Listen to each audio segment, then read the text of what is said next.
আসসালামু আলাইকুম বন্ধুরা, আপনারা দেখছেন বড়লোক বাড়ির ছোট বউ গল্পের ১৫৭তম এপিসোড। ভিডিওটি শুরু করার আগে একটি লাইক এবং শেয়ার দিন, আর চ্যানেলটি সাবস্ক্রাইব করতে ভুলবেন না। তাহলে চলুন শুরু করা যাক। ভিডিওটির শুরুতে আমরা দেখতে পাই অহনা বলে, আজকে আমার চাকরির প্রথম দিন, আর তোমরা সবাই আমার জন্য এত কিছু করছো, তার জন্য ধন্যবাদ দিদি। এরপর অহনার শাশুড়িমা বলে, আজকে চাকরির প্রথম দিন, যদি সময় মতো না পৌঁছাও তাহলে প্রথম দিনই অফিস থেকে বের করে দেবে, তাড়াতাড়ি যা।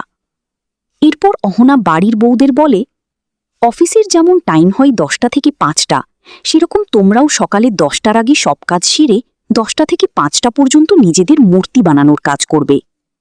এরপর অহনা অফিসের উদ্দেশ্যে বেরিয়ে যায়। অহনা অফিসে আসে। এরপর একজন আপনাকে বলে, আপনি অফিসে নতুন আসছেন, আপনার নাম কি? তখন অহনা নিজের নাম বলে এবং তিনি তার নাম বলেন, আমি আশিস দাস। তারপর বলে, আপনি গাঙ্গুলি স্যারকে রিপোর্ট দেবেন, তাই তো? তখন অহনা বলে, হ্যাঁ। এবং একজন মহিলা বলে, কত কাজ করবেন আপনি? তখন অহনা বলে, সেটা তো জানি না, তবে যেমনই কাজের দায়িত্ব সেরকম করব। তারপর তিনি তার পরিচয় দেয়, তার নাম রুম্পা ঘোষ। আমি অনেকদিন ধরে এই অফিসে কাজ করছি। শুনেছি আপনি ফাইন্যান্সের দিকটা সামলাবেন, আর গাঙ্গুলি স্যার নিজে আপনাকে রিপোর্ট করবে। একটা কথা মনে রাখবেন, আমাদের ইচ্ছা ছাড়া একটা ফাইল আপনি এদিক থেকে ওদিক করতে পারবেন না। এরপর অহনা বলে, আপনারা কি বলতে চাইছেন একটু পরিষ্কার করে বলুন। তারপর একজন বলে, কেন আপনি রাজা হরিশ্চন্দ্রের নাতনি? এরপর আর এখন লোক বলে, আপনি এইসবের জন্য যদি গাঙ্গুলি স্যারকে কিছু বলতে যান তাহলে আমরা বলবো আমরা তো কিছু বলিনি, এই ম্যাডাম বানিয়ে বানিয়ে বলছে।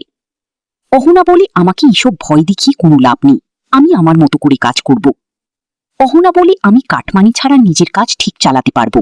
আপনারা যদি কাটমানি ছাড়া নিজের কাজ চালাতে না পারেন তাহলে সেটার জন্য আমি কি করতে পারি? তারপর অহনা বলে, আপনারা আমার কাজে আমাকে বিরক্ত করবেন না। এরপর অহনা বলে, যদি বিল পাস করা আমার কাজ থাকে তাহলে তো আমি বিল পাস করব, যদি সব পেপার ঠিকঠাক থাকে।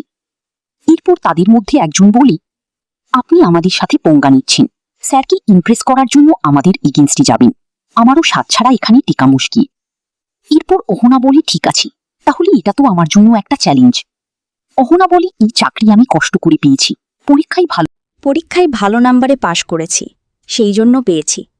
হয়তো আপনারাও এভাবেই পেয়েছেন। আমার কাছে এই সিটটা অনেক দামি, এই সিটের অপমান আমি মেনে নেব না। আর আমি আপনাদের অফিসার, আশা করব আর কিছু হোক বা না হোক আপনারা আমাকে রেসপেক্ট করবেন, আমিও আপনাদের রেসপেক্ট করব। অহনা বলে, আমি হার মানব না, আমি ফাইট করব। তারপর একজন বলে, প্রথম দিন অনেক বড় বড় কথা বলছেন। অহনা বলে, আমার মা একটা কথা শিখিয়েছে, লোহা যখন গরম হয় সঙ্গে সঙ্গে হাতুড়ি মারতে হয়, না হলে লোহা ঠান্ডা হয়ে গেলে হাত ধরে মারলে তখন অনেক কষ্ট হয়। আমারও তাই মনে হয়। যদি আপনাদের কথা শেষ হয়ে থাকে তাহলে আমি গাঙ্গুলি স্যারের সাথে দেখা করব।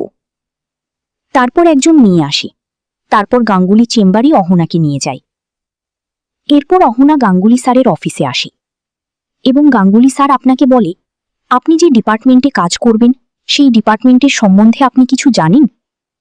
অহনা বলে, হ্যাঁ জানি কিছুটা, বাকিটা আপনার থেকে শিখে নেব। এরপর অহনা বলে, আপনি শুধু আমাকে এই কাজের ব্যাপারে একটু বুঝিয়ে দিন। এরপর গাঙ্গুলি স্যার বলে, এখানে অনেক টাকার লেনদেন হয় আলাদা আলাদা খাতায়, এখানে প্রজেক্ট অ্যাপ্রুভালের কাজ হয়। গাঙ্গুলি স্যার বলে, একটা কথা মাথায় রাখতে হবে, কিছু মানুষ আছে আপনাকে এই প্রজেক্ট করতে প্রবলেম করবে, সেটা মাথায় রাখবেন। অহনা বলে, সেটা আমি আজকে প্রথম দিন বুঝতে পেরেছি। এরপর গাঙ্গুলি স্যার বলে, আপনাকে অনেক অ্যালার্ট থাকতে হবে, অনেক সাবধানে থাকতে হবে। গাঙ্গুলি স্যার বলে, আমি শুনেছি এখানে কাটমানির একটা স্ক্যাম চলছে, কিন্তু আমি ধরতে পারছি না এর আসল মাথা কি। আপনি যদি আমাকে সাহায্য করেন তাহলে আমরা দুজন মিলে এই বেআইনি কাজ ধরতে পারব। এরপর অহনা বলে, আপনি চিন্তা করবেন না, আমি আপনাকে ফুল সাপোর্ট করব, আর আপনি যা বলবেন সেই হিসাবে আমি কাজ করব। এরপর গাঙ্গুলি স্যার অহনাকে কাজের ব্যাপারে সমস্ত কিছু বুঝিয়ে দেয় এবং অহনাকে বলে, আপনি নিজের চোখে সবকিছু ঠিক করে দেখে নেবেন। এরপর গাঙ্গুলি স্যার বলে, যে প্রজেক্ট 5 লাখের হয় সেই প্রজেক্টেরা 15 লাখে অ্যাপ্রুভ করে, বাকি টাকা ওরা নিজেরা কাটমানি বাকি টাকা ওরা নিজেরা কাঠমানি হিসাবে নেয়। গাঙ্গুলি স্যার বলে, এই লোকগুলো আমাকে তাদের দলে নিতে চেয়েছিল, আমি যাইনি, সেই জন্য ওরা আমাকে ঘৃণা করে। অহনা বলে, কিছুদিনের মধ্যে আপনি আমার সততার পরিচয় পেয়ে যাবেন। যেটা আমি পারি না সেটা ভালো করে শিখে নেব, কিন্তু বেইমানের রাস্তা কোনো দিন নেব না। এরপর দেখা যায় রাত হয়, অহনা বাড়ি চলে আসে। অর্জুন অহনাকে বলে, প্রথম দিন তোমার অফিস কেমন হলো? তোমার অফিস স্টাফরা কেমন, তাদের সাথে কথা হয়েছে, তোমার বসের সাথে দেখা হয়েছে?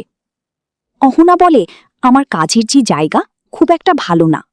বলে, আমার অফিসের যে স্টাফ আছে তারা অনেক বেইমান। প্রজেক্ট অ্যাপ্রুভ করার দায়িত্ব আমার, তাই ওরা আমাকে বলেছে বেশি সততা দেখিয়ে লাভ নেই, যে পয়সা আসবে সেটা ওদেরকে দিয়ে দিতে বলেছে। অর্জুন বলে, তুমি কি ভাবলে কি করবে এটার জন্য? আজকের পর্ব এখানে শেষ হয়। আজকের পর্বটি যদি ভালো লেগে থাকে একটি লাইক এবং শেয়ার দিন, আর হ্যাঁ, সাবস্ক্রাইব করতে ভুলবেন না। পরবর্তী পর্ব দেখার জন্য আমাদের সাথে থাকুন। ধন্যবাদ।